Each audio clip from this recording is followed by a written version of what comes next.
In 1998, successful real estate agent Monica Williams had sold over 200 homes in Atlanta.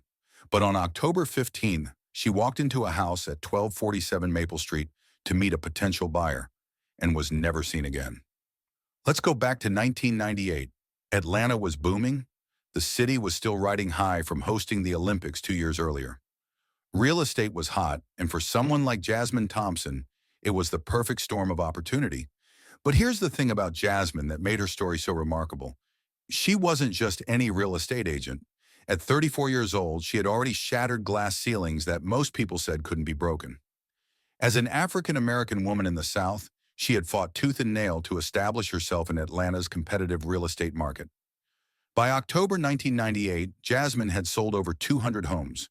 She had a reputation for her infectious smile, her relentless work ethic, and her ability to connect with clients from all walks of life. She was more than a saleswoman. She was a trailblazer, a single mother, and someone who refused to take no for an answer. But success in real estate meant taking risks. It meant meeting strangers in empty houses. It meant trusting people you'd only spoken to on the phone. Before we dive into this incredible story, I'd love to know, where are you listening from today? Whether you're at home, commuting, or anywhere in between, please share in the comments. It's wonderful connecting with all of you through these stories, and I truly appreciate you being here. Here's where our story takes its first dark turn. That Thursday evening, Jasmine received a phone call that seemed like a dream come true. The caller identified himself as Marcus Johnson, claiming he was relocating from Chicago for a high-paying job. He needed to buy a house immediately, cash only, no financing delays, no complications. But there was something specific about his request that should have been a red flag. He wanted to see one particular property, the Victorian mansion at 1247 Maple Street. Now, this wasn't just any house. This imposing three-story Victorian had been sitting on the market for 8 months. Built in 1923, it sat on 2 acres of land, isolated from neighbors by thick oak trees that seemed to swallow sound. Local residents whispered about the house, how previous owners never stayed long, how strange sounds echoed from the property at night. But Jasmine saw dollar signs. The commission from this sale would secure her 16-year-old daughter Destiny's college fund. It would validate years of hard work and sacrifice. "I can only meet after 7 p.m., the caller insisted. "I work late hours, you understand." Jasmine's assistant, Beverly, felt something was wrong. "Something doesn't feel right about this guy," she warned Jasmine. "His voice. There's something off about it. Maybe you should reschedule for daytime or bring someone with you." But Jasmine was determined. She had built her career on being available when others weren't, on going the extra mile. She wasn't about to let fear stop her now. What Jasmine didn't know was that Marcus Johnson wasn't who he claimed to be. What she didn't know was that this phone call wasn't random. She had been specifically chosen, specifically targeted. And what she didn't know was that walking into that house would set in motion a mystery that would consume her family for the next 26 years. At 6:45 p.m. on October 15th, 1998, Jasmine Thompson pulled her silver Honda Accord up to 1247 Maple Street. The house loomed before her in the fading daylight, its Victorian architecture casting long shadows across the overgrown lawn. She grabbed her leather portfolio, checked her appearance in the rearview mirror, and stepped out into the crisp autumn air. The silence was almost oppressive. No traffic sounds, no neighbors calling to children, just the rustle of leaves in the October wind. Jasmine walked up the cracked walkway to the front door, her heels clicking against the stone. She checked her watch. 6:50 p.m. She was early, but that was typical for her. Punctuality was part of her success formula. The front door was slightly ajar. This should have been another red flag. But Jasmine assumed her client had arrived early and was already inside. She called out, "Hello, Mr. Johnson? It's Jasmine Thompson from Prestige Realty." No response. She pushed the door open wider and stepped inside. The house smelled of dust and decay, with an underlying scent of something else. Something metallic that she couldn't quite identify. "Mr. Johnson?" The hardwood floors creaked under her feet as she moved through the empty rooms. The house was furnished with sheet-covered furniture, like something from a ghost story. Sunlight filtered through grimy windows, creating an almost ethereal atmosphere. That's when she heard a sound from the kitchen. Footsteps. "Mr. Johnson, I'm here for our appointment." But when she turned the corner into the kitchen, what she saw wasn't a potential client from Chicago. What she saw was a man she didn't recognize. A man with cold eyes and a smile that didn't reach them. "You're right on time," he said. And that's when Jasmine realized she had made a terrible mistake. The next morning, a jogger running past 1247 Maple Street noticed something odd. A silver Honda Accord sat in the driveway, engine still running, driver's door wide open. The radio was playing softly, the gas tank was half full, and there was no sign of the driver. The jogger called 911. Within minutes, police arrived at the scene. What they found made their blood run cold. Jasmine's purse sat undisturbed on the passenger seat, her appointment book open to October 15th. Her car keys were still in the ignition. Her cell phone was charging in the console. But Jasmine Thompson was nowhere to be found. Detective Marcus Williams, no relation to Jasmine, but the irony of the shared last name wasn't lost on anyone, took the case immediately. A 20-year veteran of the Atlanta Police Department, Williams had seen his share of missing persons cases. But something about this one felt different. The house key was missing from Jasmine's key ring.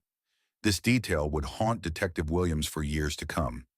Why would someone take a house key but leave a purse full of cash and credit cards? Why would they leave a running car in the driveway? Detective Williams entered 1247 Maple Street with backup officers. The house felt wrong from the moment they stepped inside. The air was thick with tension, and every creak of the old floorboards seemed to echo with menace. In the kitchen, they found Jasmine's business card lying on the counter. But there were signs of a struggle, an overturned chair, a broken glass, and most disturbing of all, droplets of blood leading from the kitchen toward the basement door.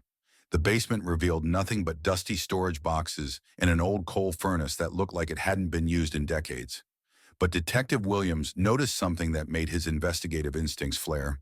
Fresh scratches on the concrete floor, as if something heavy had been dragged across it recently. He also noticed that one section of the basement wall looked newer than the rest. For months, the investigation consumed Detective Williams. The mysterious Marcus Johnson had used a fake name and an untraceable phone number. In 1998, cell phone tracking was rudimentary, security cameras were rare, and the isolated location of 1247 Maple Street provided no witnesses.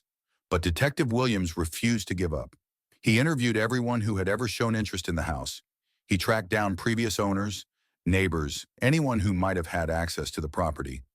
He spent countless hours in that Victorian mansion, searching every room, every corner, every possible hiding place. The case went cold, but it never left Williams's mind. He kept Jasmine's file on his desk, a constant reminder of the woman who had vanished without a trace. He attended every press conference, every community meeting, every anniversary vigil. Because Jasmine's family never gave up hope. Her daughter Destiny, only 16 when her mother disappeared, became the face of the case.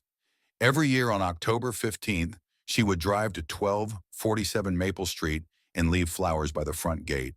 She would stand there for hours, sometimes talking to the house as if her mother could hear her. "Mom, if you're in there, if you can hear me, I'm not giving up," she would whisper. "I'm going to find you." Destiny's vigil became a community event. Friends, neighbors, and strangers would join her, creating a makeshift memorial that grew larger each year. Local news stations covered the story annually, keeping Jasmine's disappearance in the public consciousness. But as years passed, hope began to fade.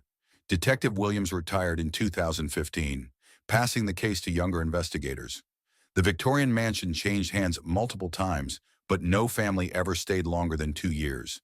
Some claimed they heard footsteps in the house at night. Others reported cold spots and unexplained sounds.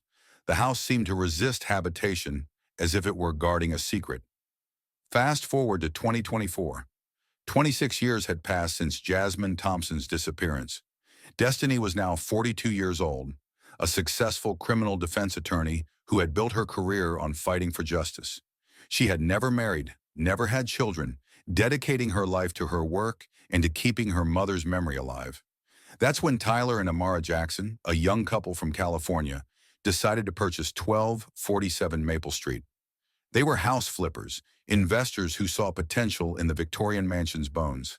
They planned to renovate it completely and either resell it or turn it into a boutique bed and breakfast. Everyone thinks this house is haunted, Tyler told his wife as they signed the purchase papers. But I think it's just been neglected. A little love and attention, and it could be beautiful again. Amara wasn't so sure. She had researched the house's history and knew about Jasmine Thompson's disappearance. But Tyler was convinced they could flip it for a significant profit. They hired Rodriguez Construction, a local company with a reputation for quality work. The crew began by updating the electrical system, then moved on to plumbing. The house needed everything. New wiring, new pipes, new insulation, new everything. 3 weeks into the renovation, Carlos Rodriguez, the foreman, was installing new water lines in the basement when he noticed something odd. One section of the basement wall sounded hollow when he tapped it. The concrete was slightly different in color and texture, as if it had been poured at a different time. "This is weird," Carlos told his crew. "This wall section wasn't in the original blueprints." Using a sledgehammer, they began to break through the wall, expecting to find old plumbing or electrical work. Instead, they found something that would change everything. Behind the false wall was a small chamber, roughly 6 feet by 3 feet. And inside that chamber, wrapped in plastic sheeting that had preserved them for over 2 decades, were human remains. But it wasn't just the remains that made Carlos call 911 immediately.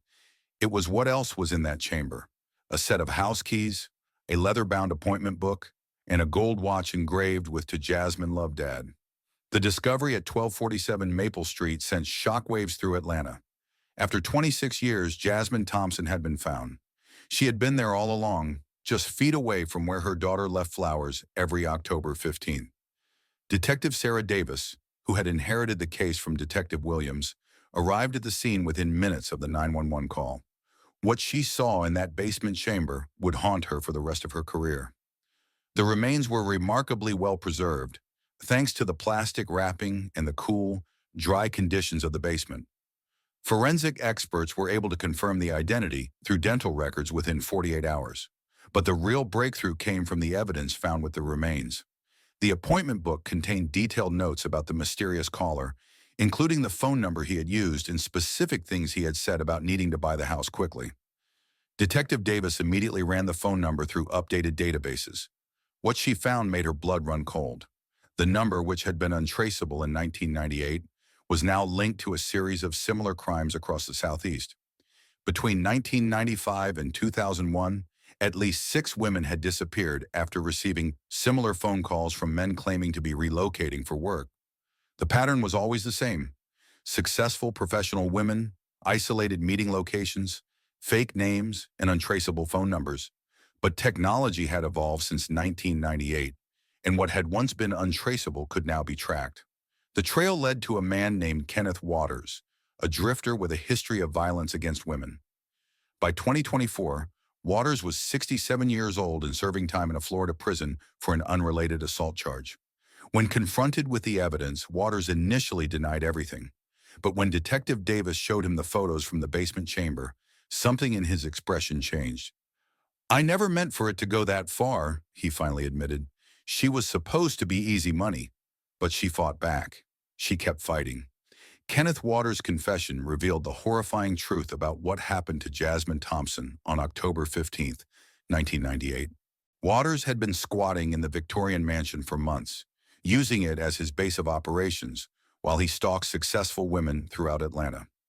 He had studied their routines, their businesses, their vulnerabilities. He specifically targeted women who worked alone, who met clients in isolated locations. Jasmine Thompson had been on his list for weeks. She was perfect, Waters told Detective Davis during his interrogation. Successful, independent, always willing to meet clients after hours. "I watched her for 3 weeks before I made the call." Waters had researched Jasmine's listings, choosing the Victorian mansion specifically because he knew it would be isolated and because he had already established it as his hiding place. He had prepared the basement chamber weeks in advance, planning to rob Jasmine and leave her there temporarily while he made his escape. But Jasmine had fought back. "She was stronger than I expected," Waters continued. "When I told her to give me her car keys and her purse, she said no. She said she had a daughter to think about. She tried to run. The struggle had been brief but violent. Jasmine had managed to scratch Waters' face and arms, fighting for her life with everything she had. But ultimately, she had been overpowered. "I panicked," Waters admitted. "I hadn't planned for her to die. I just wanted her money and her car." But she wouldn't stop fighting, and I lost control. After killing Jasmine, Waters had dragged her body to the basement chamber he had prepared. He had wrapped her in plastic sheeting and sealed the wall with quick-setting concrete. He had taken her house keys to make it look like she had left voluntarily, then fled the scene. But there was one detail that would haunt everyone involved in the case. Waters had heard the annual vigils. For years, he had read about Destiny's visits to the house, about the flowers left by the gate, about the family's refusal to give up hope. "I almost came forward a dozen times," Waters said. "Every year when I saw the news coverage, I thought about that girl leaving flowers for her mother. But I was too much of a coward." The arrest of Kenneth Waters brought closure to one of Atlanta's most notorious cold cases, but it also opened old wounds for Jasmine Thompson's family. Destiny Thompson Williams, now a successful attorney, had built her life around the hope that her mother might still be alive somewhere. The confirmation that Jasmine had been dead for 26 years was devastating, but it also brought a sense of peace that had eluded the family for decades. "I always knew in my heart that she was gone," Destiny told reporters, "but not knowing where she was, not being able to lay her to rest properly, that was the hardest part. Now we can finally say goodbye." Detective Williams, now 75 years old, was present when Jasmine's remains were finally removed from 1247 Maple Street. The retired detective had never forgotten the case, and he had followed every development over the years. "She was a fighter," Detective Williams said quietly as he watched the medical examiner's team work. "Even in death, she made sure we'd find her eventually. That basement chamber. It was like she was waiting for us to catch up." The forensic evidence from the chamber provided enough proof to charge Kenneth Waters with first-degree murder. At 67 years old, he would spend the rest of his life in prison. But the case had broader implications. The investigation revealed that Waters had been responsible for at least 3 other similar murders across the Southeast. Families who had waited decades for answers finally had closure. Tyler and Amara Jackson, the couple who had purchased the house, were deeply shaken by the discovery. They immediately halted the renovation and put the property back on the market. "We can't live there," Amara told local news. "That house has too much sadness in it, too much pain." But here's where this story becomes even more extraordinary.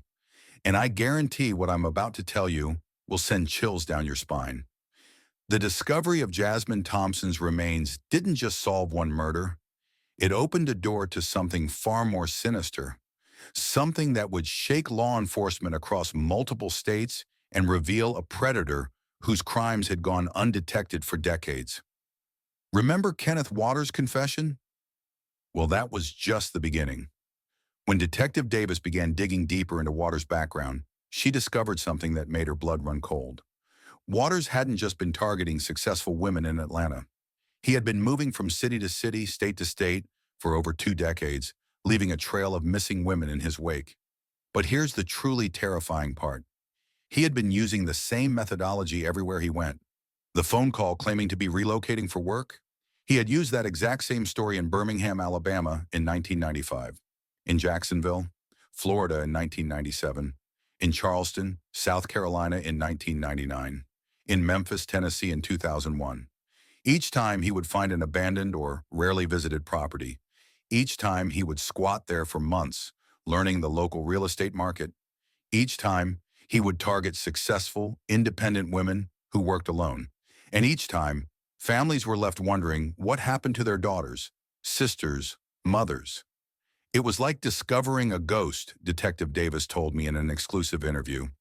This man had been operating in plain sight for decades, and nobody had connected the dots because he was so methodical about changing locations and identities. But wait, it gets worse. The Jasmine Thompson Foundation, established by Destiny to help families of missing persons, began receiving calls from across the Southeast. Families who had lost loved ones under similar circumstances. Families who had never gotten answers. Maria Rodriguez from Birmingham called about her sister Carmen, a successful insurance agent who disappeared in 1995 after receiving a call from a man claiming to need commercial property. Carmen's car was found running outside an abandoned warehouse. She was never seen again.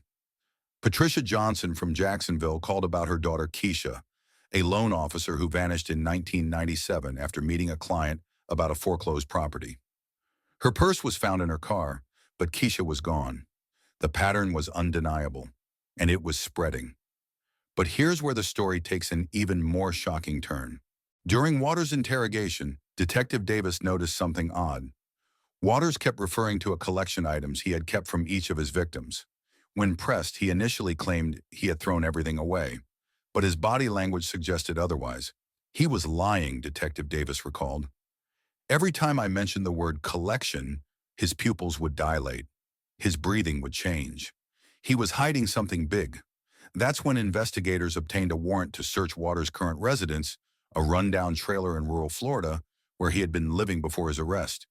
What they found there will haunt me forever. Hidden beneath floorboards in the trailer was a metal box containing what Waters called his trophy collection.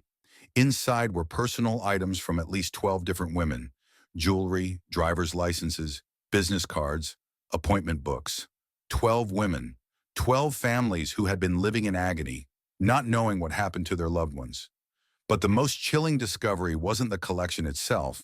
It was what Waters had written about each victim in a detailed journal he had kept for over 25 years.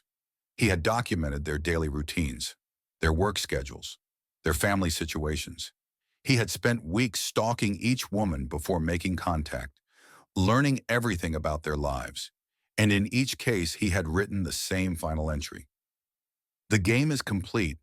This wasn't just about robbery or opportunity. This was about control. This was about a predator who had turned murder into a twisted game and who had been playing it successfully for decades. Now, here's where this case becomes truly unprecedented. The discovery of Waters' journal triggered the largest cold case investigation in Southeast history. The FBI created a task force specifically dedicated to identifying and locating the remains of Waters' other victims. But they faced a terrifying problem. Waters had been incredibly smart about disposal methods. Unlike Jasmine, whose remains were found because Waters had been squatting in the house where he killed her, the other victims had been buried in remote locations across multiple states. Waters had studied geology and soil composition, choosing burial sites that would make discovery nearly impossible. He was methodical to a degree that was frankly terrifying, FBI Special Agent Monica Harris told reporters. This wasn't a crime of passion or opportunity. This was a decades-long campaign of predation that showed incredible planning and forethought. But here's the twist that nobody saw coming. During his confession, details began emerging about a network of transient individuals who had helped him over the years. Not willing participants in murder, but people who had unknowingly assisted him with transportation, property access, and disposal methods. One name kept coming up: Marcus Tank Williams, a construction worker who had helped Waters with concrete work at various properties over the years. When investigators tracked down Tank Williams, they made a discovery that changed everything. Williams had kept detailed records of every job he had ever worked, including dates, locations, and materials used. His records showed that he had helped Waters pour concrete at 7 different locations between 1996 and 2003.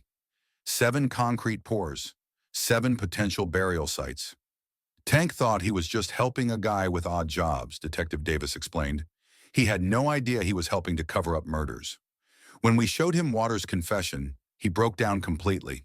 Working with Tank's records, investigators began the painstaking process of identifying and excavating potential burial sites across 4 states.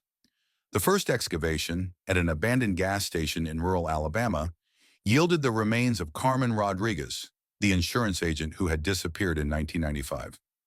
The second site, behind a defunct auto repair shop in Florida, contained the remains of Keisha Johnson, the loan officer from Jacksonville. But the third excavation revealed something that sent shockwaves through the investigation team. They found not 1 set of remains, but 3. Waters had been lying about the scope of his crimes. The 12 names in his journal weren't his complete victim count. They were just the ones he considered his best games. As of today, investigators have confirmed at least 17 victims across 6 states, with the potential for more discoveries as the investigation continues. But here's what makes the Jasmine Thompson case truly extraordinary from a psychological standpoint. Dr. Amanda Foster, a forensic psychologist who has studied serial killers for over 20 years, was brought in to create a psychological profile of Kenneth Waters. What she discovered challenged everything we thought we knew about this type of predator. Waters wasn't your typical serial killer, Doctor, Foster explained. He wasn't driven by sexual fantasy or rage. He was driven by something far more calculated and in many ways more terrifying. According to Dr. Foster's analysis, Waters suffered from what she termed predatory perfectionism, a psychological condition where the subject derives satisfaction not from the act of killing itself, but from the planning, execution, and long-term concealment of the crime. For Waters, the murder was just one part of a much larger game, Dr. Foster continued. The real satisfaction came from watching families search for their loved ones, from reading newspaper articles about the investigations, from knowing that he had outsmarted entire police departments. This explained why Waters had kept such detailed records. This explained why he had stayed in contact with news coverage of his crimes. This explained why he had chosen burial locations that would be nearly impossible to discover. But it also explained something else, something that made investigators realize they might have missed the most important question of all. If Waters derived satisfaction from long-term concealment, why had he made the crucial mistake that led to Jasmine's discovery? The answer, when it finally emerged during extended psychological evaluation, was more disturbing than anyone had imagined. Waters hadn't made a mistake. He had deliberately created a burial site that would eventually be discovered. By 2024, Waters was 67 years old, Dr. Foster explained. He was facing his own mortality, and he wanted his masterpiece to be found. He wanted credit for what he saw as 25 years of successful predation. The Victorian mansion at 1247 Maple Street hadn't been chosen randomly as a hiding place.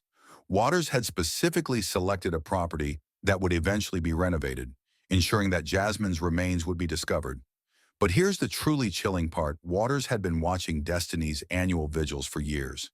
He had seen the news coverage, read about the family's refusal to give up hope, and he had taken satisfaction in knowing that they were grieving just feet away from their loved one's remains. The vigils weren't just keeping the case alive, Dr. Foster concluded. They were providing ongoing psychological gratification for the killer. In his mind, Destiny's persistence wasn't a tribute to her mother. It was validation of his own success. This revelation changed how investigators approached the interrogation. They realized that Waters wanted to confess, wanted credit for his crimes, wanted to be recognized as one of the most successful predators in modern criminal history. And that's when he finally told them about the others. What I'm about to tell you is so disturbing that investigators initially didn't believe Waters' confession. Even seasoned detectives who had seen the worst of human nature struggled to accept what he was telling them. Waters claimed that his career hadn't ended with his arrest in Florida. He claimed that he had been grooming a successor, someone he had been training to continue his work. At first, investigators dismissed this as the desperate lying of a man trying to maintain relevance. But then Waters provided details that only the killer could know about two recent disappearances, cases that had occurred while Waters was already in prison.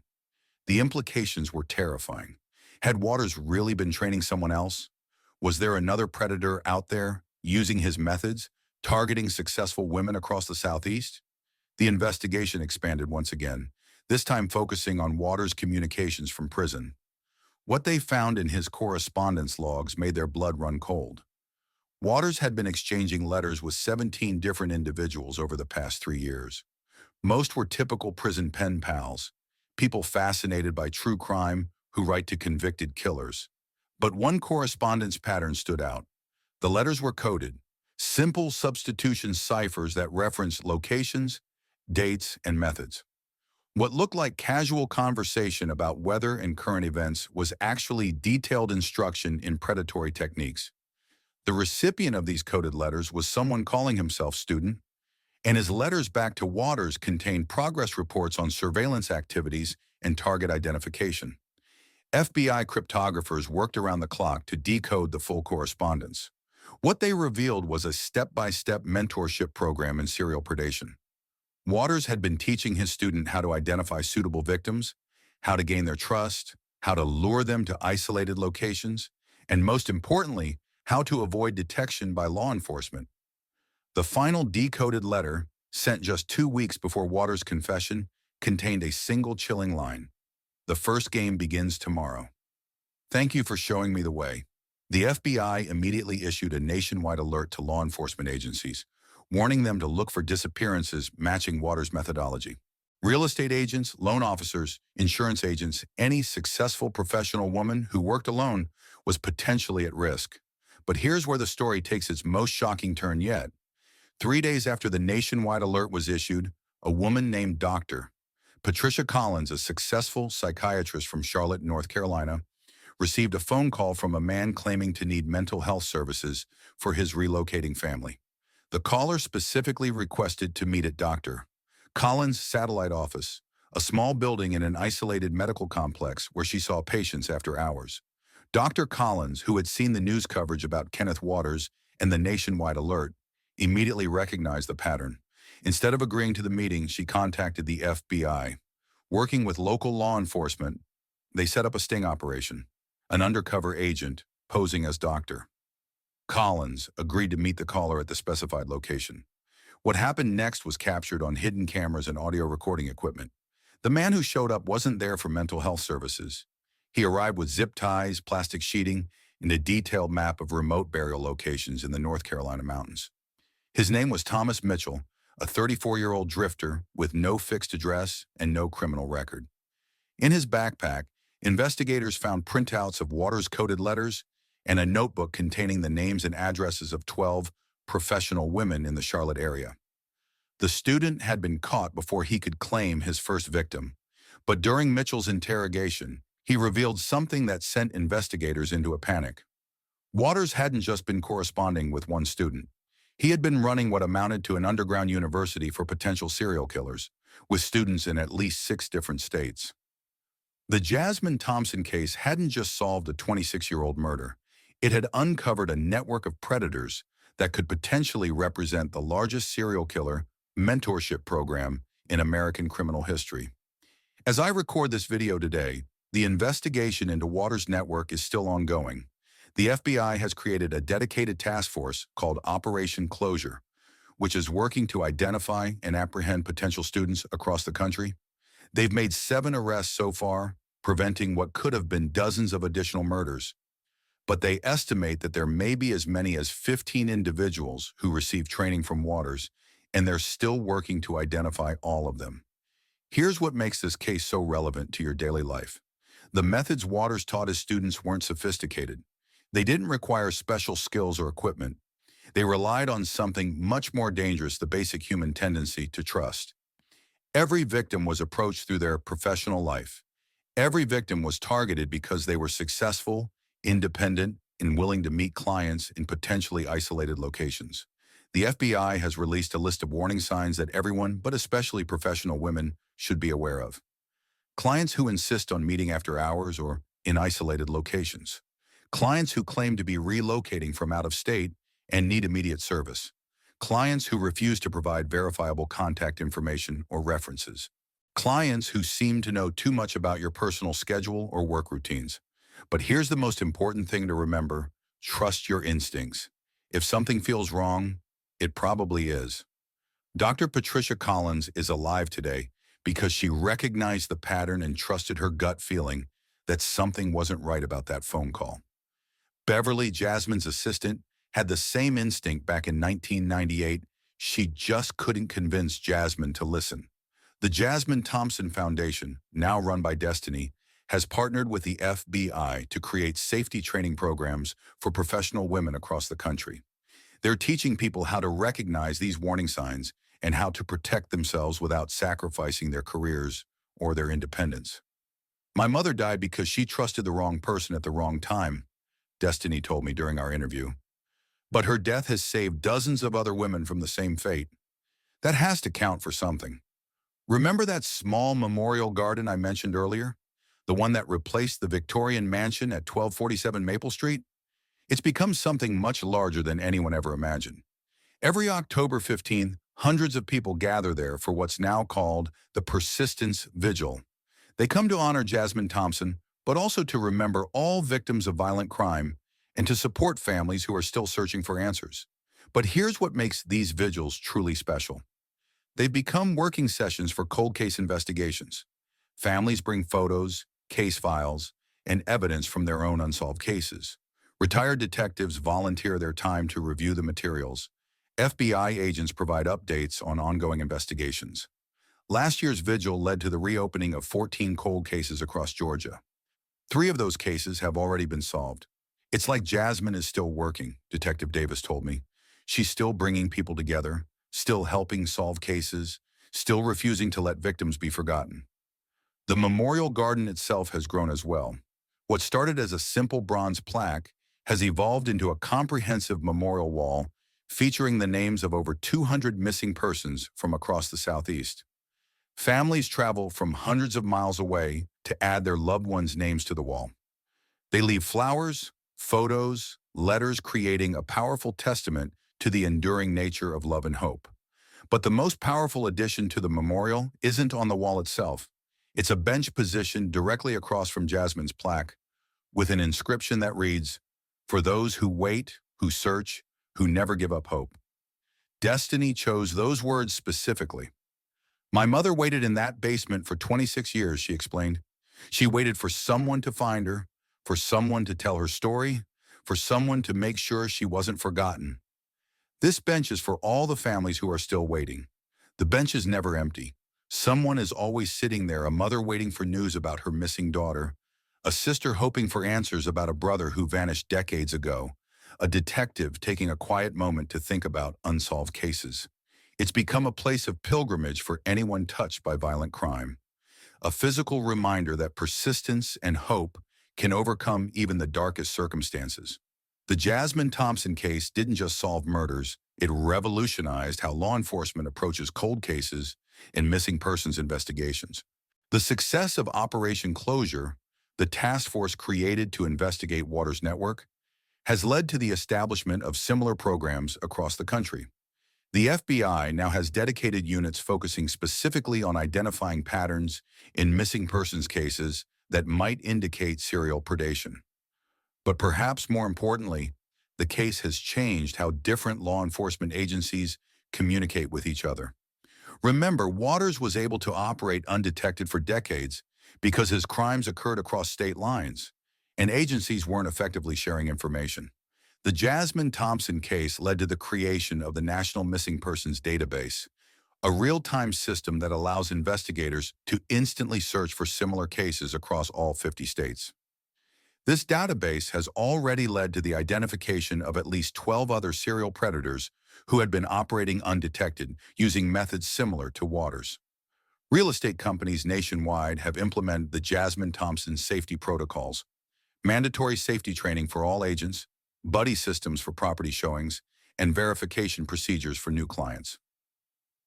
The National Association of Realtors reports that these protocols have prevented at least 50 potential assaults in the past 2 years alone. But the impact extends beyond just real estate. Insurance companies, financial services firms, and any business that requires employees to meet clients in isolated locations have adopted similar safety measures.